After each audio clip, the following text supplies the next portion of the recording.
Paul Rosenblum is a bookkeeper, not an accountant or a CPA. Although the information in this podcast comes from professionals, it's meant to give you enough knowledge about these subjects to have a meaningful dialogue with your tax preparer about bookkeeping and taxes.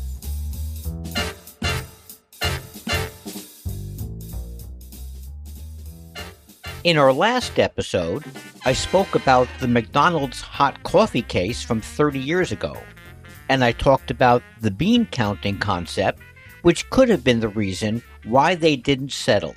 And if you haven't heard that episode yet, why not? Today, as a logical next episode, I want to tell you about my vacation in South Carolina from just a few weeks ago. But don't worry, it won't be a step-by-step, itinerary-based boring episode. It will be related to accounting and personality and customer service. After all, this is a small business and occasionally a big business podcast. I'm refreshed and still tan, but hard at work. Paul Rosenblum. Before I continue, if you are an educator or in the education field, please let me know if you use any of these episodes as class assignments or in-class discussions and how I can better assist you in your teachings. Email me at bookkeepermensch@gmail.com. Producer Steph here popping in to let you know that if you prefer to listen to these podcast episodes over on YouTube, Paul has a fantastic YouTube channel, youtube.com/@bookkeepermensch. And there you are. Enjoy.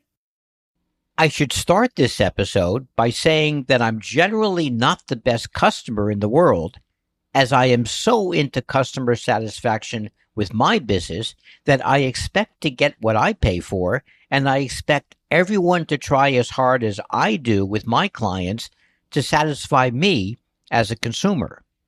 I'm not unfriendly about it. I usually use humor to diffuse the situation, but I do say something.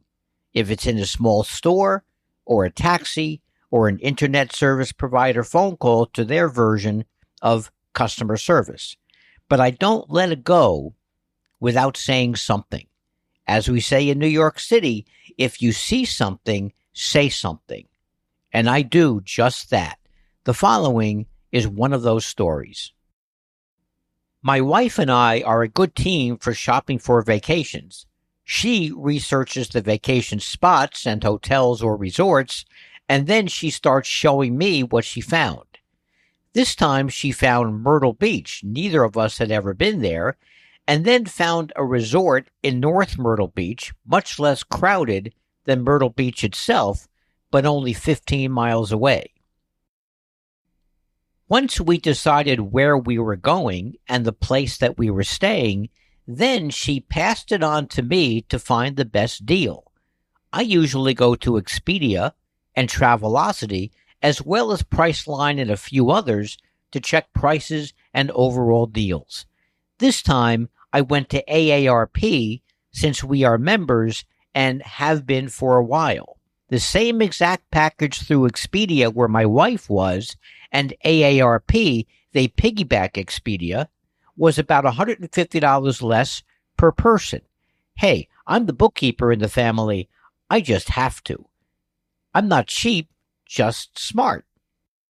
I am not going to critique this whole trip, but I have to say that since they've rebuilt and improved LaGuardia Airport in New York, that experience was amazing. Easy to check baggage, easy to get boarding passes, and a very short line going through security. We get to Myrtle Beach Airport, pick up the car, and drive to the resort. We are both very careful when we shop for vacations. My wife found a resort that had houses, regular hotel-style rooms, and villas. We read the description and looked at the pictures very carefully and chose a villa with a terrace, which was important to my other half, a little bit less important to me. When we checked in and drove over to the villa, the first thing we noticed was that it was a walk-up to the second floor. My wife, just a few months removed from knee replacement surgery, luckily had been doing her physical therapy and exercises every day and was able to walk up the stairs, but wasn't terribly happy about it. And guess who lugged the 50-pound suitcases up the stairs? But I digress, as usual. As we were getting settled, my wife wanted to go out onto the terrace. She couldn't find one. Why? Because there wasn't one. I went back to check in to see if they can move us, but although they were very nice about it, said that they were all filled up. I let it go. I was on vacation. Then we changed into our swimsuits to check out the 5 pools and wanted to put our valuables in the safe. It was locked and wouldn't unlock. It looked like it wasn't plugged in since no lights were on. I texted the front desk and they sent someone over very quickly.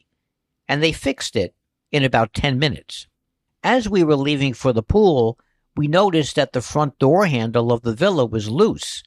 So I texted the front desk again, and they said that they would send someone over when we got back from the pool if we wanted. We were also hoping to finish a Netflix series that we were watching at home, so I checked out the 2 TVs. The first one had cable, but no Netflix app, and the second one in the bedroom had cable and a Netflix app, but couldn't connect to the Wi-Fi, which every villa should have had its own connection. Our room, number 204, unfortunately, did not. The front desk said that we could connect to any Wi-Fi that came up. They all have the same password. I texted the front desk again, got an immediate response, and they sent someone over. They were able to fix the cable TV part, but not the Netflix connection. After the person left, I figured it out in about 20 minutes, and I got it to work. And don't worry, there is a point to all of this, I promise. The rest of the week, we had a good time. Lots of swimming, eating great food.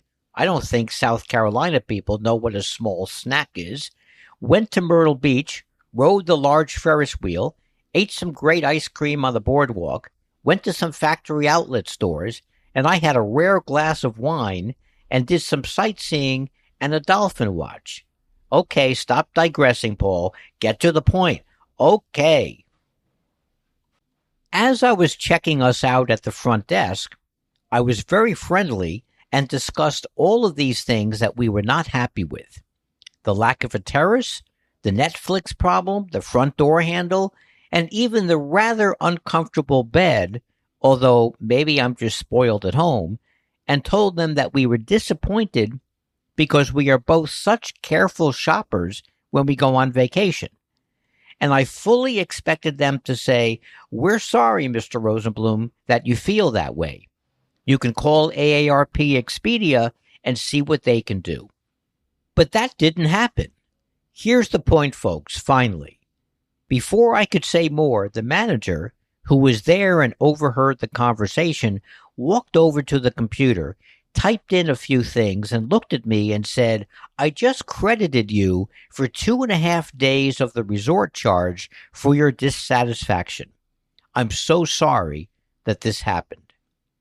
If the end of the story was very negative, I wouldn't mention their name, but I will in this case, because this is how a business should be run.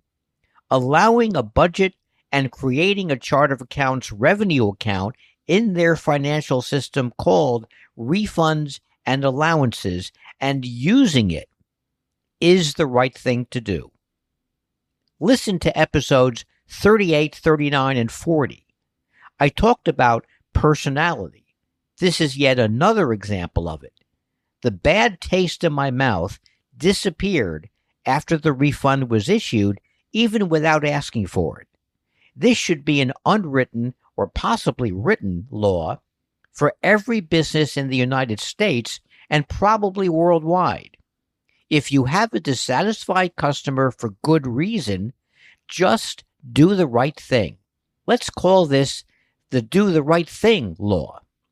Even though there were issues, I consider returning to the resort if we go back to South Carolina. The North Beach Resort and Villas, in North Myrtle Beach, South Carolina. This is not a commercial for them. It's just an example of a company truly understanding tourism and how to successfully run a business, especially after a pandemic. Good for them, and good for us, and good for all of you. And thank you for doing the right thing.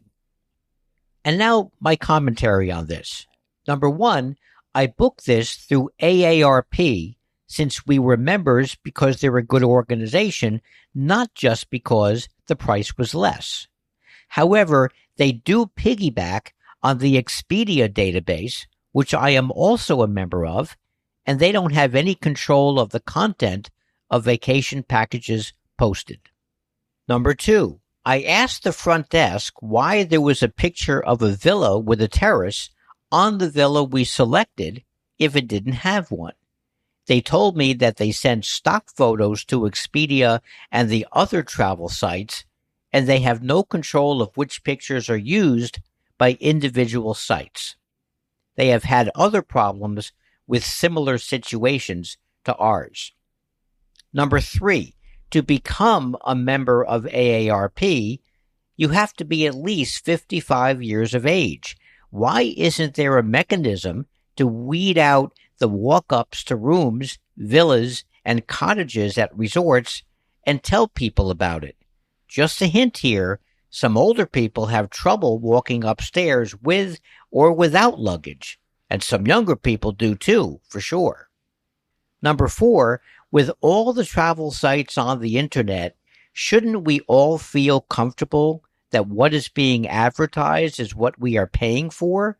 Why isn't that considered false advertising, or at least deceptive advertising, or bait and switch?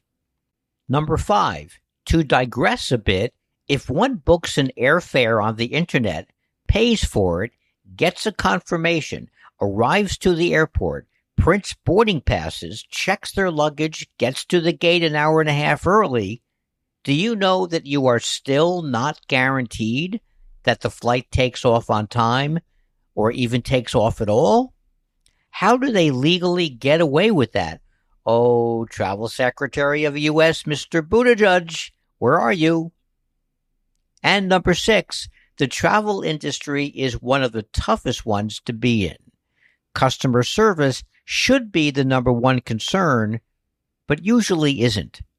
They know what they can get away with without people complaining too much. I preach on this podcast about the importance of customer service as you run your business. Part of that is being honest in the advertising. It's all part of the personality of the company.